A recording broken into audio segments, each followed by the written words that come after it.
Once again welcome to स्कोरमेट केवी। आज ये एक नई सीरीज आपके सामने लेके आए हैं जो है कंट्रीज के बारे में, डिफरेंट कंट्रीज के बारे में। इसमें हम डिस्कस करेंगे डिफरेंट डिफरेंट कंट्रीज, उनकी हिस्ट्री, क्या उनकी करंट सिनेरियो है, इकोनॉमी उनकी कैसी है, पॉपुलेशन एंड डिफरेंट एस्पेक्ट्स उनसे जो जुड़े हुए हैं। ये जो कंट्री आपके सामने दिख रहा है मोरितानिया, बहुत सारे लोग इस कंट्री को जानते ही नहीं होंगे ये कि ये है कहाँ पे, एग्जिस्ट करता भी है कि नहीं। लेकिन बिलीव मी, एक बहुत इंटरेस्टिंग केस स्टोरी है इस कंट्री से जुड़ी हुई। ये अपने आप में एक शॉकिंग है अगर आप इंडिया में रह रहे हो और इंडिया के तरीके से जीना जानते हो। आपको यहाँ के बारे में जान के बड़ा अजीब लगेगा कि ये कैसे लोग हैं, कैसे रह रहे हैं, कितना डिफिकल्ट है यहाँ पर रहना, और ये कैसा देश है। समझिए इस देश को, समझिए इस कंट्री को। Now you discover Mauritania. सबसे पहले जान लीजिए इसकी लोकेशन कहाँ पे है। मोरितानिया अफ्रीका महाद्वीप का एक कंट्री है। ग्रीन ग्रीन आपको स्क्रीन पर दिख रहा है मोरितानिया।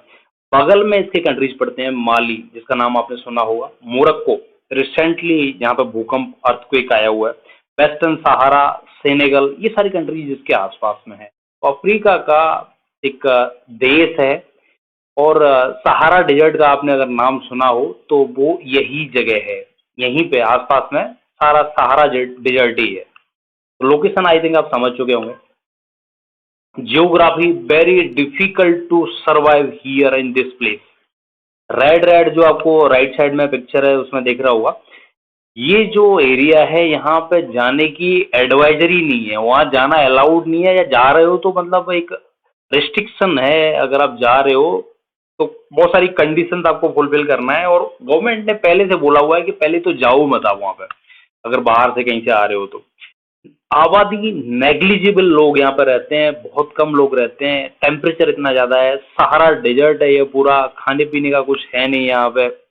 जो येलो जोन आपको दिख रहा है यहाँ पे भी रिस्ट्रिक्शंस हैं, लेकिन फिर भी गवर्नमेंट अलाउ करती है कि चलो आ जाइए यहाँ पे। तो टेरेन डिफिकल्ट है, पूरा का पूरा रेगिस्तान है, पानी की बहुत ज़्यादा कमी है, जमीन बिल्कुल उपजाऊ नहीं है, बहुत छोटी थोड़ी सी आबादी है, मात्र 42 लाख लोग इस देश में रहते हैं। अचंभा करोगे आप, मतलब कि हमारी दिल्ली के चौथाई लोग, हमारी न्यू दिल्ली की जितनी आबादी है उसके चौथाई लोग यहाँ पर रह रहे हैं। मोटा मोटा एक आंकड़ा मैं आपको बताऊं, हो सकता है और ज़्यादा भी हमारी दिल्ली की आबादी हो।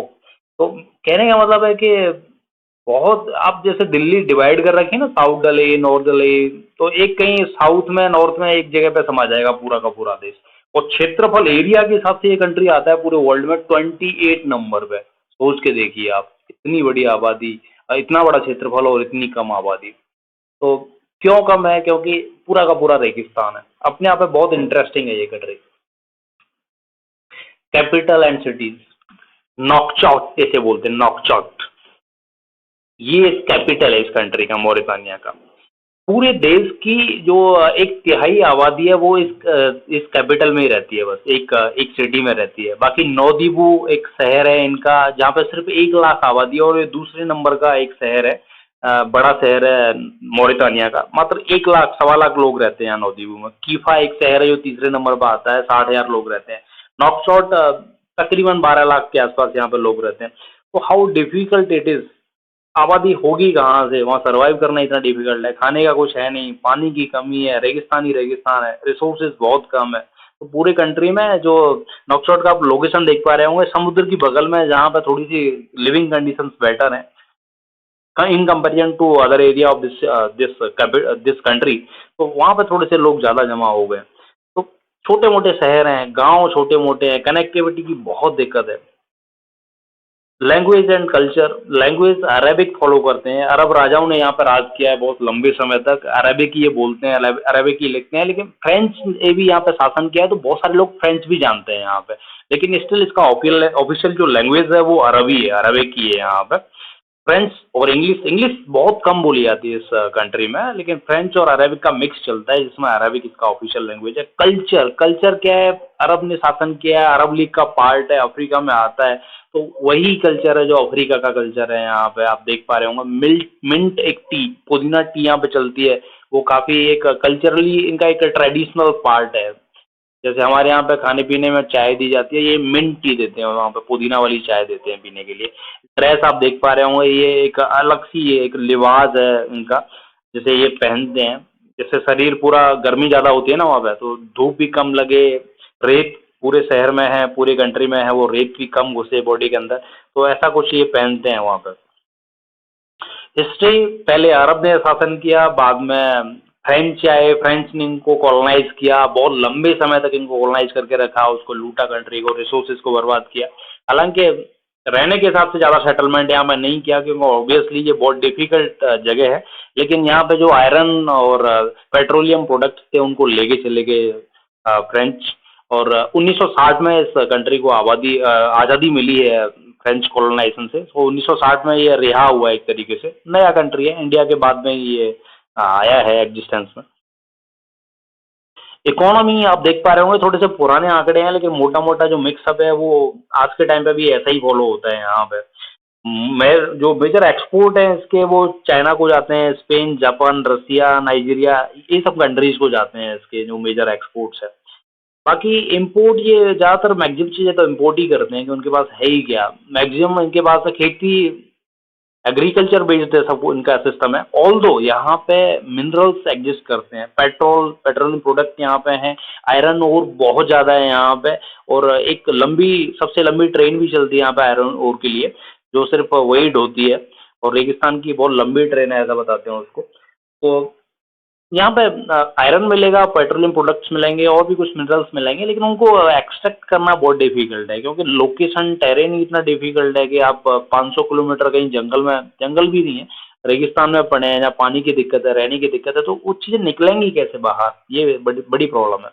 तो ये सब होते हुए भी, रिसोर्सेज होते हुए भी, यहाँ की आबादी को डिपेंड रहना पड़ता है एग्रीकल्चर के ऊपर, या फिर कैमल्स वगैरह रखते हैं, गाय वगैरह रखते हैं, उन सब के ऊपर डिपेंड रहना पड़ता है। तो इसलिए इम्पोर्ट बहुत ज़्यादा करते हैं चीज़ें, यूएई से इनका इम्पोर्ट बहुत ज़्यादा है, स्पेन, चाइना, बेल्जियम, फ्रांस, आसपास की कंट्री है, वहाँ से सब मंगाते हैं, खाने पीने की चीज़ें, इवन सब्जियाँ, कपड़े, ये सब भी इनको मंगाना पड़ता है। तो काफ़ी पुअर कंडीशन है इस देश की। फ्यूचर प्रोस्पेक्ट क्या है? पहले तो कंट्री स्टेबल बने। 2008 में यहाँ पे कू हुआ है, तो सरकारें बदलती रहती हैं, मिलिट्री पॉलिटिक्स अपने आप में स्टेबल नहीं है। लोगों की कंडीशंस कैसे इम्प्रूव होगी, कंट्री सोचे वो कैसे हो सकता है? सबसे पहले तो कोई सरकार, गवर्नमेंट जो आती है वो स्टेबल गवर्नमेंट आए, वो लोगों के बारे में सोचे, वो फिर इंडस्ट्री लाए, वो चीज़ों को, रिसोर्सेज को जो यहाँ पे अवेलेबल हैं, पेट्रोल और आयरन ओर, उसको सही मार्केट में पहुँचाए, अपने लोगों को कम से कम शिक्षित करे।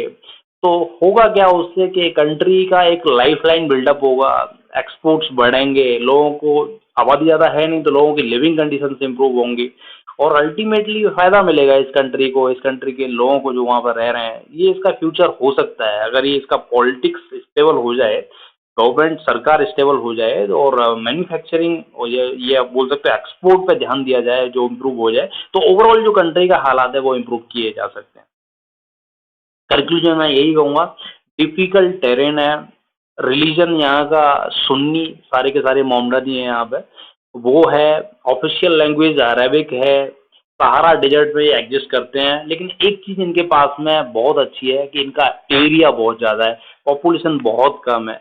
तो अल्टीमेटली ये क्या कर सकते हैं, अपने यहाँ पे एक इकोसिस्टम क्रिएट कर सकते हैं, जिससे कि इनका एक्सपोर्ट्स बढ़े, और उसका इस्तेमाल इस तरीके से हो कि लोगों को मेडिकल फैसिलिटीज़ और एजुकेशन फैसिलिटीज़ बेटर तरीके से मिलें, वही इनका फ्यूचर हो सकता है। और उस सब के लिए सबसे ज़रूरी है गवर्नमेंट का, सरकार का स्टेबल होना। ये अल्टीमेटली इस कंट्री को सोचना होगा, यही इसका फ्यूचर हो सकता है, यही एक बेटर कंक्लूजन हो सकता है। तो अगर आपने समझा हो, आपको इंटरेस्टिंग लगा हो मॉरिटानिया कंट्री का, हमने जो डिस्कस किया है, अगर आप समझ गए हो तो एक क्वेश्चन मैं आपके लिए दे रहा हूँ, which one is not in neighbouring country of Mauritania? कौन सा कंट्री है जो एक नेबर नहीं है मॉरिटानिया का? आपने मैप देखा है, समझा है, तो इसको कमेंट बॉक्स में आंसर कीजिए। And if you want such type of videos on these topics or current topics, so do subscribe my channel, it's Coremate KB, and once again thanks for watching.